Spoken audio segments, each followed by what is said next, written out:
एकदा एका बौद्ध भिक्खूनेच तथागत गौतम बुद्धांची मूर्ती अक्षरशः जाळून टाकली. पण त्यानंतर जे घडलं ते खरंच डोळे उघडणारं ठरलं.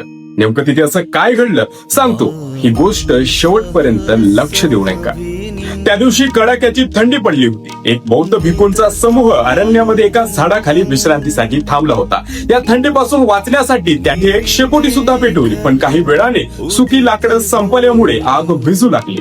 थंडी इतकी कडाक्याची होती की शरीराची हाल होत होती. असं असताना तेथील एका बौद्ध भिक्खूने आपल्या जवळ असलेली तथागत गौतम बुद्धांची लाकडाची मूर्तीच चक्क त्या आगीमध्ये टाकली.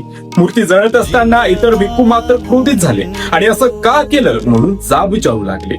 तेव्हा तो भिक्खू म्हणाला, खरे बुद्ध हे मूर्तीत नाही तर मनुष्याच्या मनामध्ये आहे. लोक दारू पितात, नशा करतात, मनामध्ये व्यभिचार आणतात, दुष्कर्म करतात, रोज खोटं बोलतात आणि आपल्या मनामध्ये असणाऱ्या खऱ्या बुद्धांना आणि बुद्ध तत्वांना रोज चाळतात आणि त्यांचा अपमान करतात.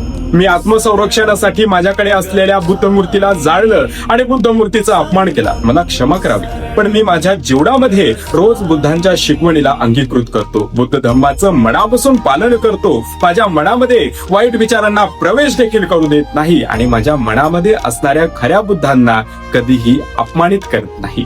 मी जे केलं ते आत्मसंरक्षणासाठी केलं आणि बौद्ध धम्मामध्ये ही चूक नाही.